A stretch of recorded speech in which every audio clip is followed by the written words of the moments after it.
First place in the Pac-12 is on the line. UCLA, USC, potential number one pick, at least potential top 5 pick, Evan Mobley, going against Mick Cronin, one of the all-time great UCLA head coaches. It should be a fantastic game.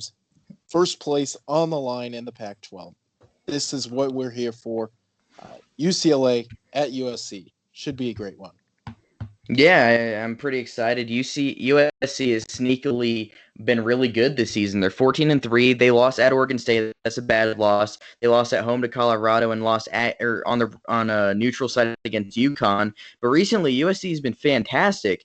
I mean, they've just been cleaning up. They've been playing very well. Evan Mobley's been a big part of that. He's just fantastic. He runs the floor not any way I've seen a 7-footer run the floor like him. He just is so fast. He's a long strider. He's so athletic. He can pass. He can defend. He can block shots. He can even shoot a little bit. He's not a great shooter, but he's able to stretch the floor and shoot it a bit. But the recent emergence of Taj Edey has been fantastic. Late in the game, Taj Edey has been the shot maker for USC. You saw that against Stanford earlier this week that Taj Edey hit a big shot. They're going to need more of that in this game. Drew Peterson is another guy that needs to shoot the ball more, shooting 39% from deep at only 48 attempts. The Rice transfer is a fantastic shooter. He needs to get the ball in his hands more and shoot more threes.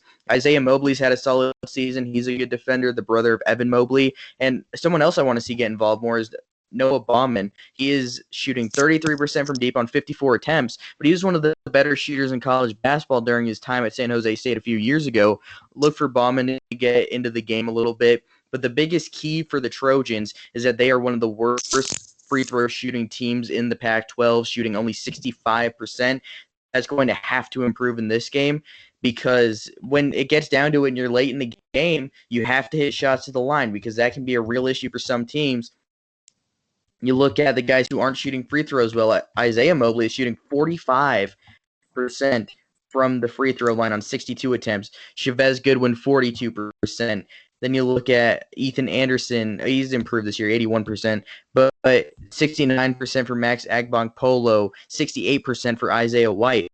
Those are guys that all have to shoot the ball better from the foul line if the Trojans are going to be able to win this game. But when you look at UCLA, for me, they have one of the better pure point guards in the conference with Tiger Campbell. There's not many better passers that you'll find in the entire country than Campbell. He's fantastic. And this UCLA team is significantly different than what they were coming into the year, because Chris Smith tore his ACL, and their defense has really struggled this season. Very, very uncharacteristic for a Mick Cronin-led team. They ranked 78th in defensive efficiency on KenPom.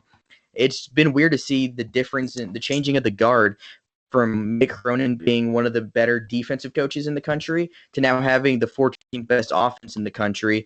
But that's how they're going to play, and I guess that's what they're going to continue doing. Look for Jaime Hawkins to get involved. He's probably their best pure scorer. Johnny Juzang can score. Jake Hyman, only 11 for 33 from deep this year. He's someone I want to see get it going, because he can really shoot the ball from deep. And then Cody Riley and Jalen Hill, they'll have their hands full inside with Evan Mobley. They're going to have to stay out of foul trouble and stay on the floor. Jalen Hill's a better overall defender of the two. Cody Riley's a better offensive player, but they're both really talented. I need to see a big game from Jalen Hill if UCLA is going to be able to win this game. What do you think? Yeah, I think it's going to come down to, I think, a big part of the advantage UCLA has is coaching. Andy Enfield is kind of a mediocre coach, whereas I trust Mick Cronin to, you've mentioned the defensive efficiency hasn't been great for UCLA this year. I think he's going to put together a good defensive game plan on how to stop Evan Mobley, whether it's going to be double hedging, whatever they're going to do.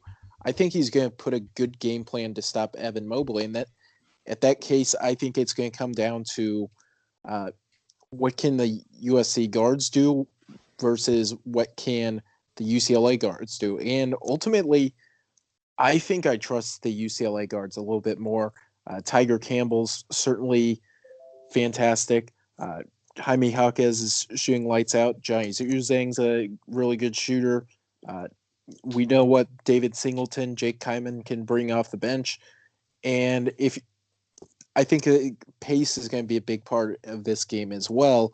If UCLA can get the pace going up, I think a half court pace does favor USC. If this gets low scoring and ugly, I do think that favors the Trojans. But I personally, I like UCLA in this game. You don't really have the traditional home court advantage that they had last year. And then the other thing, too, it's kind of a revenge game because UCLA last year lost a heartbreaking game to USC on this very same court where they could have won the Pac-12 championship. They lose this game in heartbreaking fashion. I think they have a little bit of revenge on their minds in this one. So I'm going with UCLA to win. They'll cover the spread as well because they're underdogs according to Hazelmetrics.com. Underdogs by 3 points, but I like UCLA in this one. Yeah, I agree with you. I think UCLA does have revenge in their minds after that Jonah Matthews three-pointer at the end of the game last season. What a thriller that game was. But I do think that UCLA is going to come out victorious in this game. I just think they're the better team. I think they're the better coach team. And guard play is what wins you championships, and Tiger Campbell is the best guard in this game. Give me the Bruins. Yeah, I agree. Tiger Campbell, certainly fantastic. Big time first place matchup should be a very fun game. We've got a great Saturday of games, and this is a perfect late night Pac-12 game. Bill Walton will be on the call, so should be a fun one.